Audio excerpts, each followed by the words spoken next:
Jack Austin, Senator Jack Austin. He came from very humble roots in Alberta, but he rose to the highest levels of public policy and influence in this country. He was involved in the Berger Commission, the Columbia River Treaty, the National Energy Program, Expo 86, and so much more. Jack Austin has lived BC and Canada's history as an unlikely insider. Jack, you didn't have the easiest childhood growing up. What was it like?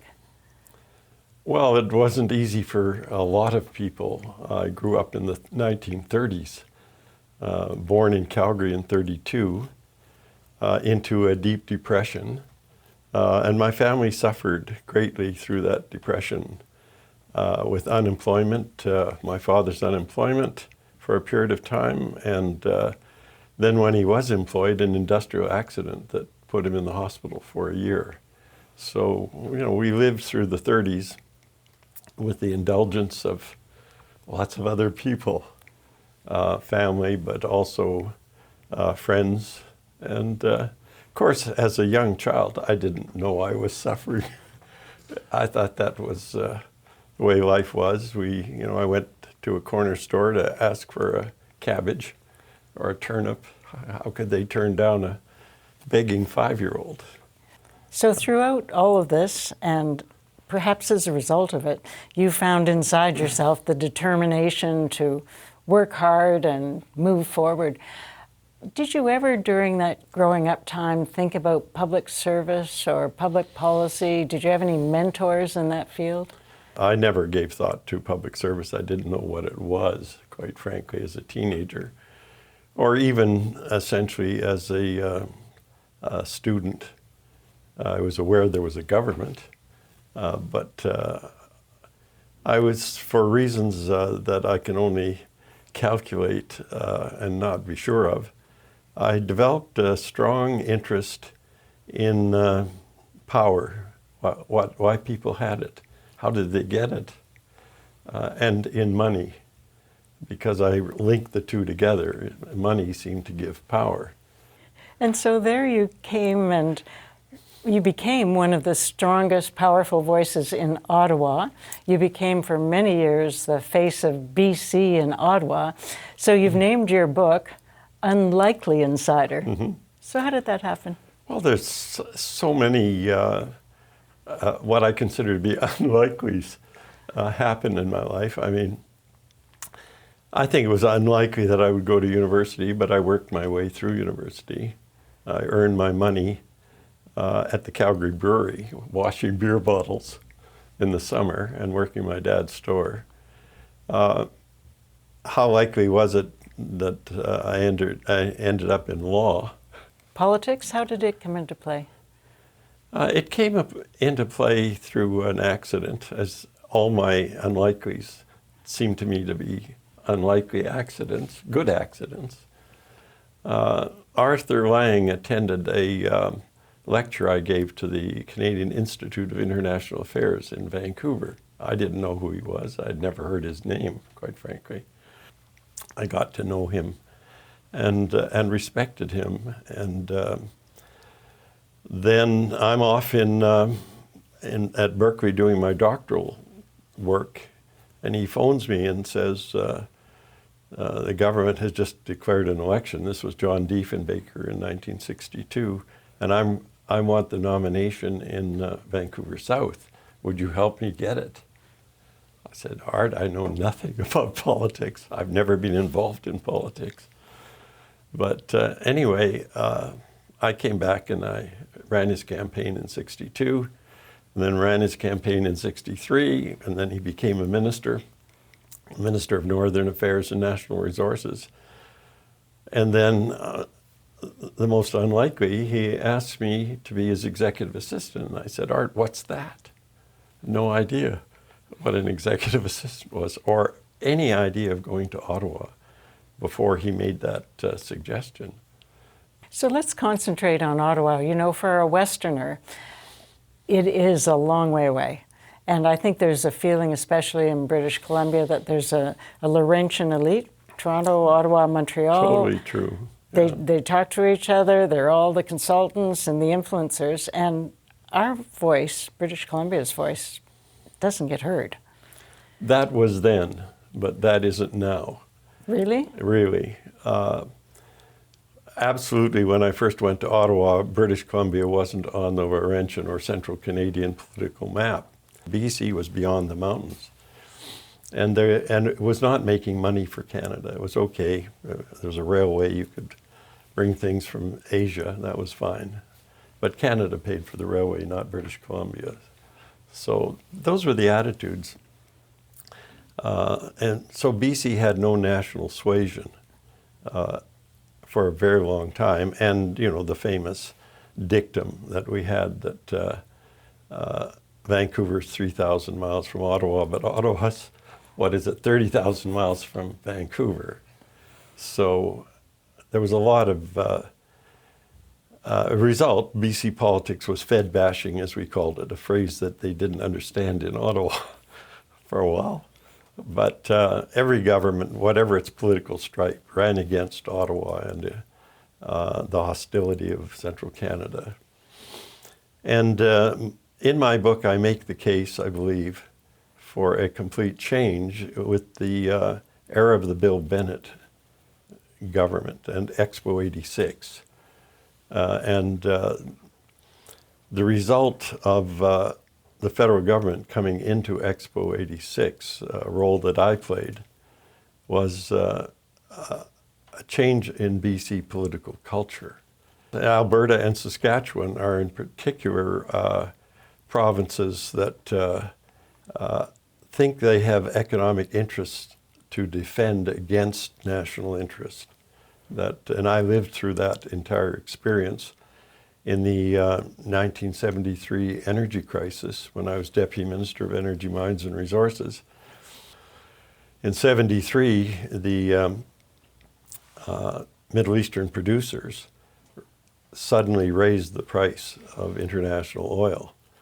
There were different economic circumstances happening internationally, but in effect, the price jumped from $2.60 to $6 a barrel of oil in a period of 3 months.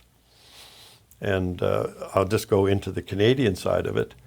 Peter Lougheed, then the Premier of Alberta, wanted the international price immediately. He wanted to track the price immediately. And the government asked me how to prevent that. They didn't ask me whether it was a good idea. They asked me, how do you prevent that? And so you had the Alberta arguing for the international price, Bill Davis, the Premier of Ontario, arguing for a very soft rise. And the federal government, looking at the economic consequences to Canada, said soft rise. And that started the Alberta bitch in big neon lights at that time. And you were the face of it. You had to go into Alberta.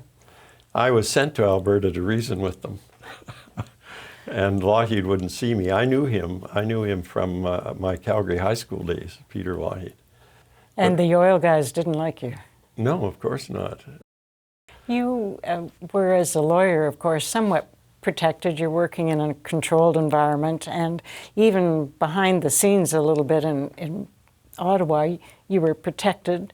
But all of a sudden, you were now the face in Alberta, and the attacks came, and they were quite personal. And they were, yeah. How did that affect you? Well, it didn't affect my work. It raised my stature with the Trudeau team.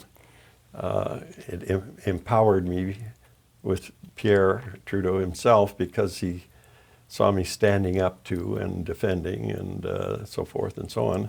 Had a big impact on my family. I mean, my daughters were lost friendships, let's say, or were challenged. You know, families pay a price for a person's political responsibilities. It wasn't easy at home sometimes. And it didn't stop there, of course, because the media can be really rough. And Alan Fotheringham was terrible to you. He was. So Alan, he was sued many times by many people, but he made a career out of attacking people, not necessarily with much in the way of facts. But I had a business associate. I don't want to go too far into this, but I had a business associate whose twin brother was a leading conservative advisor to a conservative minister. And they concocted a way of using a business relationship and misrepresenting it in order for Alan to write a story that was an attempt basically to knock me out of politics, but essentially to attack Pierre Trudeau. And when I took the story to Pierre Trudeau, he looked at it, he laughed, and he said, at least they're not calling you a homosexual. And in that time, the Conservatives were attacking Trudeau as a homosexual, accusing him of maybe having a relationship with this person or that person. So politics is not always practiced as an honorable profession. Was it hurtful? It was. It was hurtful, but it wasn't determining in any way. I mean, the team in Ottawa just were terrific to me. They just said, forget it. Keep going. And not long after, of course, the Prime Minister, Pierre Elliott Trudeau, named you to the Senate. What he said to me is, I have very few, if any, friends in British Columbia. So This is Pierre saying this to me. I need you to be a listening post and to come to Ottawa and keep me in the picture in British Columbia. British Columbia doesn't like me very much. And I said, I think that's true. And I said, okay, I'll go to the Senate as long as you're Prime Minister. And he said, that's a deal. So I played the role of listening post for him and for the cabinet. As you know, many people question whether the Senate is relevant anymore. Mm-hmm. Argue the case for the Senate. Well, the Senate was created in 1867 as a check and balance on the House of Commons, but really on the cabinet, on the executive. The idea being that too much democracy would destroy the established order of things, right? And this is a British idea, also an American idea. It's not just in Canada. All three countries are based on the fact that, as someone said a long time ago, if you give people who have no property the right to take your property, what do you expect they're going to do? Right? So there needed to be balance. And John A. Macdonald used a phrase of using the Senate to cool the passions of the elected members. This country is very regional, as you well know. Very different appetites for policy, very different appetites for interest, development. And so there needs to be a center for national reconciliation, for national negotiation. That's Ottawa, that's the national parliament. But it's still true that some parts of the country don't have the voting heft to protect themselves in the House, but they have it in the Senate. But how come we've got so few senators? Well, because we made a deal when we joined Confederation, and we can't change it by ourselves. But you tried. I tried, yeah. I tried with a Conservative senator, Lowell Murray, who came on board and said it is not equitable in terms of the economic power of the country. But of course, a a BC politician decided it wasn't enough, and Pat Carney. Pat Carney, and that gave the Atlantic senators and Quebec the excuse not to support us. But it would take a constitutional amendment, meaning 7 provinces representing more than 50% of the Canadian population, to give us more senators. It isn't the biggest issue. What's happened is that the checks and balances are now more with the provincial governments in national affairs than they are with the Senate. You actually thought it should be an elected Senate when you first went in there. I did. I was concerned early on when I was thinking about the Senate that without a popular mandate, the Senate would always be seen in a negative way. And of course, the members of the House of Commons are never supporters of an effective Senate. That's the last thing they really want to put up with, a parallel chamber. So you changed your mind? I did, and I wrote Paul Martin when he was Prime Minister saying that I think that the biggest problem to tackle to begin with was the method of appointment of senators. And it should be done in the way that the Order of Canada chooses appointees.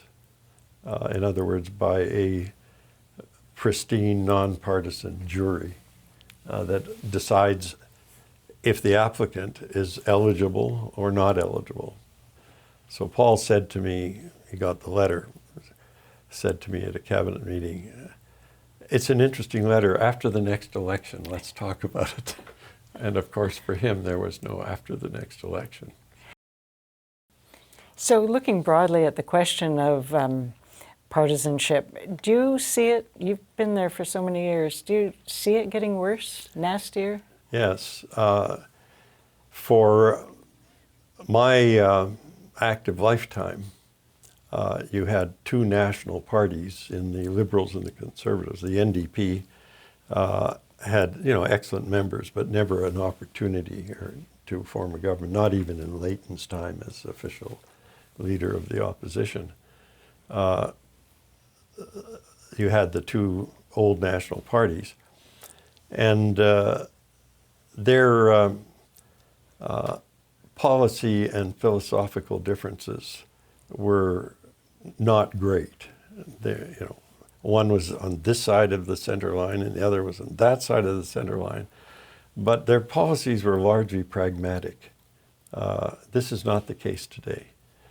Today, the Liberal Party becomes more socially ideological, and the Conservative Party has become populist, right-wing ideological. And so the spread is opened up. And to some extent, there's an importation of American political practice, essentially seeking power by whatever means for the sake of power. And the justification is, all right, so we lied and cheated our way into power, but it's better for the country than the other guys.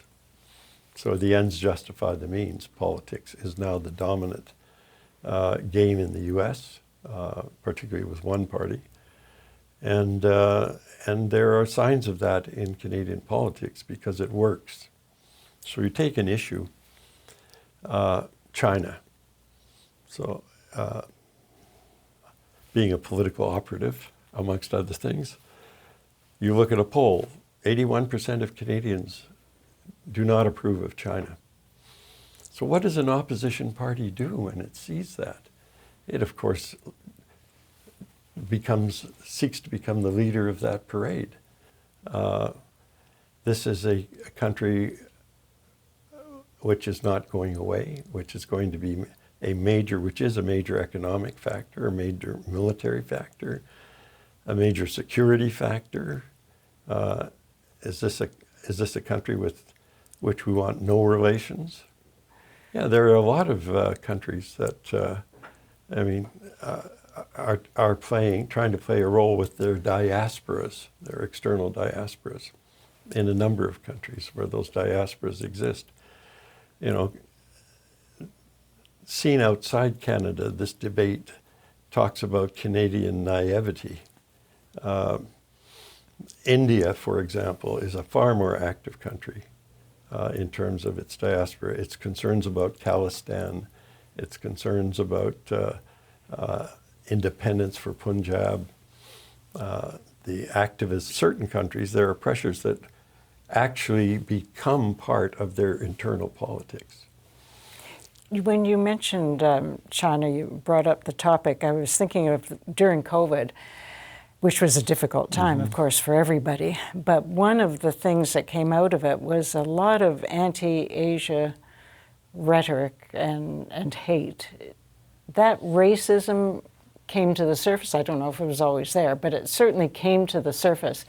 So are you seeing more of that kind of, generally speaking, racism in Canada these days? There are two trends. The minor one is additional, we call it racism. There are a lot of different minorities in the country that are opposed by others. You know, anti-Black, anti-Asian, anti-Muslim, anti-Jewish, all sorts of activities are going on every day in that field. But I'm very optimistic about one of the greatest social experiments of all time, and that's Canada and its diversity. We are a very successful society governing a diverse population. 20% of our current population was born outside Canada. And we are integrating those people, and we're in their second and third generations, or even some in their first, become part of our political system, part of our business system, part of our academic system. They're everywhere contributing to our society. So you're optimistic. Very optimistic about Canada, provided the subject we discussed a little earlier about the decline of ethics in Canadian politics is arrested. You spent so many years in public service and, of course, in the Senate. What was the highlight of your career? I think in terms of British Columbia, my most proud contribution was to Expo '86, bringing the federal government from zero interest into a major and necessary contribution. Expo '86, I think, was a turning point, a pivotal point in the international reputation of Vancouver and British Columbia, but more importantly, created an ambiance for optimism and growth. And here is the irony.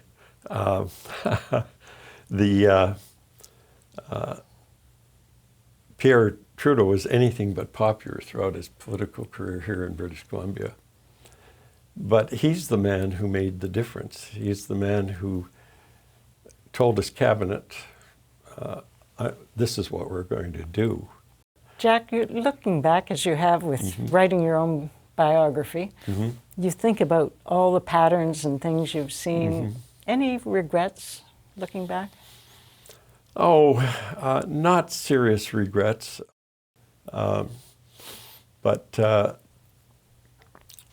it turned out that it was very exciting, intellectually challenging, emotionally challenging, but very satisfactory career.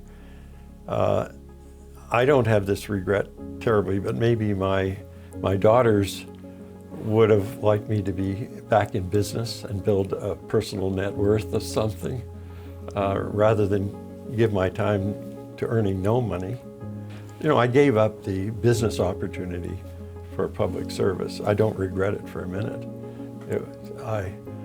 I loved the challenge. I enjoyed the triumphs, and certainly was never depressed by the negatives, the tragedies, no tragedies, but you know, every political life has its troubles. Thank you, Senator, for your service. Thanks very much. Jack Austin, a BC and Canadian legend.